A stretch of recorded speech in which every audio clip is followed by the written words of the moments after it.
com 3 meses já pode começar o tratamento. Mas existe alguma forma de prevenção para que não venha acontecer? Infelizmente não tem, porque até hoje não sabemos a causa exata disso daí. Porque se a gente soubesse a causa, a gente conseguiria prevenir. Como não sabemos, a gente tem que tratar mesmo depois que nasce. Então, na verdade, a importância de se descobrir a fissura na barriga da mãe é exatamente de preparar os pais psicologicamente para resolver um problema que vai ser muito difícil e que às vezes demora 20 anos para tratar tudo, né? Inclusive, nós temos fotos, eu quero pedir para minha produção, Davi, chega aí, porque a gente, de repente, o pessoal em casa ainda não conseguiu visualizar de fato o que vem a ser essa fissura no lábio. Eu queria pedir mais uma vez, Paulinha, articula pra gente, por favor, pra gente mostrar aqui alguns exemplos, né, de pessoas que têm esse tipo de fissura. Então, você já me antecipa a resposta de que existia aquele mito, minha avó já contava, de que a gente, nos primeiros meses de gestação, não era interessante ter moedas, né, chaves, né? Isso tesoura. ainda nada metálico. Isso é mito? Na verdade é mito, na verdade não tem nenhuma relação. Com chave ou com tesoura. Se você vai no interior olha, pessoal de casa, desculpa, doutor, já a interrupção, mas a gente aí, você de casa, está podendo conferir algumas fotos, né, de exemplos do que vem a ser essa fissura lábio-palatal, né? Então, de fato, tudo isso é mito, né? Essa mito, história não tem nenhuma relação. Nenhuma correlação. Não. Agora, depois, a criança nasceu, foi detectado ainda no momento da gestação, mas após a criança ter nascido, o que pode ser feito?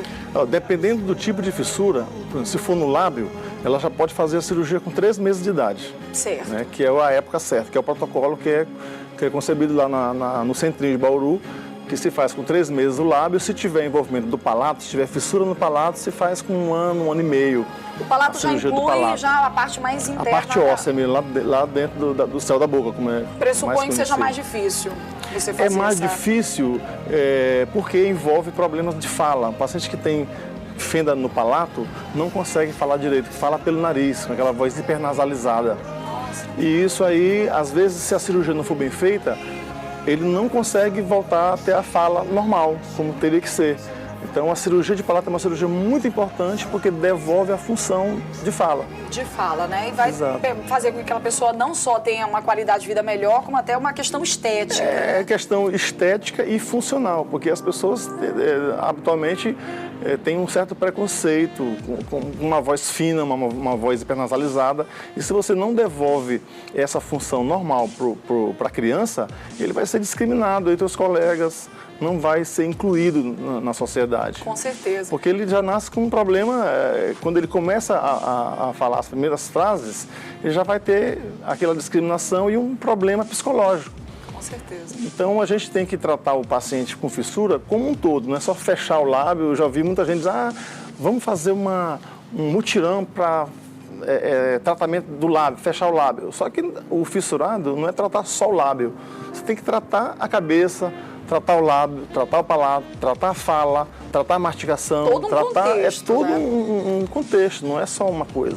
A gente tem esse tipo de apoio, a gente tem como receber de uma forma bem recebida esses pacientes e poder encaminhá-los para que seja feito um tratamento Na verdade, correto, essa pergunta, quando eu comecei a fazer essa pesquisa de levantamento em 2000, era que a gente imaginava que a gente pudesse implantar um centro de tratamento para essas pessoas. Que até então só tem Bauru, né? As pessoas tem são Bauru, tem Bauru. alguma coisa em Teresina, tem Belém, tem um centro muito desenvolvido em Recife, mas no Maranhão já era para ter, né? A gente tinha um convênio com o governo do estado de 2007, quando o Jackson Lago era governador, a gente conseguiu um convênio com o estado, porque é um tratamento que a gente tem hospitais, a gente tem os profissionais qualificados, inclusive a gente começou a enviar esses profissionais para Bauru para fazer estágio lá, para pegar todo o protocolo de Bauru. E aí, quando conseguiram caçar o governador Jackson Lago, o secretário de saúde, Ricardo Murat, ele simplesmente chegou e cancelou o convênio que tinha. E aí o Ministério Público entrou com uma ação contra o estado e fez voltar o convênio, mandou voltar o convênio como era. Só que eles recorreram e continuam até hoje querendo não fazer, não obedecer à decisão judicial. Sim. Isso é muito triste, porque a gente sabe que o dinheiro que vem para tratamento é governo federal. O SUS manda todo o dinheiro.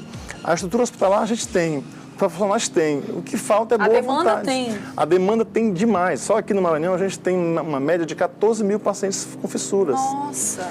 Então é uma coisa assustadora. Se você vai nos interiores, assim, onde eu visitei, Primeira Cruz, Santa Amaro, Humberto de Campos, você tem pessoas lá que não saem nem do quarto porque tem vergonha. É uma situação muito triste, né? Eu acho que o governo do estado poderia fazer isso. Dá atenção, né? Dá atenção, porque não vai sair nada do governo do estado. Vem tudo do governo federal. Tem a verba. Eu me lembro que um dia desse não, já tem uns 2 anos que teve um vereador que criou uma lei municipal para obrigar todo mundo a fazer cirurgia de lábio, mas isso aí o governo já tem o programa, tem a verba, só falta implantar. Só falta os governos implantarem. Agora, quanto mais cedo a criança, de fato, fizer essa cirurgia, melhor vai ser a sua evolução. É mais fácil de devolver as funções normais para a criança, né? Ela chega a ser imperceptível ao longo do tempo? Se for uma fissura, fica. Se for bem feita, você praticamente não percebe. Tem até um ator americano que tem uma leve cicatriz, um ator, até um ícone de beleza, ele tem uma cicatriz que é como se fosse uma fissura inicial, assim, não chegou a aprofundar muito. Mas a cicatriz fica tão leve com o passar do tempo que ninguém percebe. Eu acho que qualquer cicatriz vai ser bem menor do que você carregar o peso de ter o lábio. Um dia desse eu fui num jogo de futebol aqui no estádio e vi um senhor lá, devia ter uns 50 anos, com o lábio todo aberto. Isso me dói no fundo do meu coração, porque eu sei que isso é uma coisa que o Estado poderia resolver. Nós poderíamos resolver isso. Porque nós temos a capacidade, nós temos a estrutura, temos tudo. Então, de fato, por isso que a gente fez questão de chamar atenção, inclusive eu fiquei muito feliz, porque quem nos deu a sugestão de abordar esse tema foi uma telespectadora, inclusive eu a conheço, e daqui a pouquinho a gente vai ter o prazer de recebê-la aqui no nosso estúdio para poder contar um pouco mais da sua história.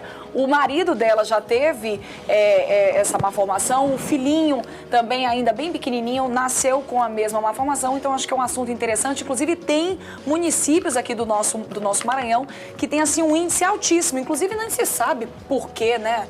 Eu acho que é até interessante se estudar na verdade, o que acontece. É um desafio para a comunidade científica no mundo inteiro, descobrir qual a causa. Se eu não me engano, foi em 2009, saiu uma pesquisa em Bauru, onde eles tinham gêmeos, que um tinha fissura, o outro não tinha. Esse que tinha fissura tinha uma mutação genética. Então, é uma mutação genética. Agora, proveniente de quê? De quê? A gente não sabe. Esse é que é o problema. Então, fica aí uma dica para a comunidade científica, eu acho que um chamariz para que, de fato, eles possam abordar aí um pouco mais a fundo essa causa e poder nos passar essa informação, que eu acho que é muito importante, principalmente para as famílias, é claro, que se encontram nesse tipo de situação.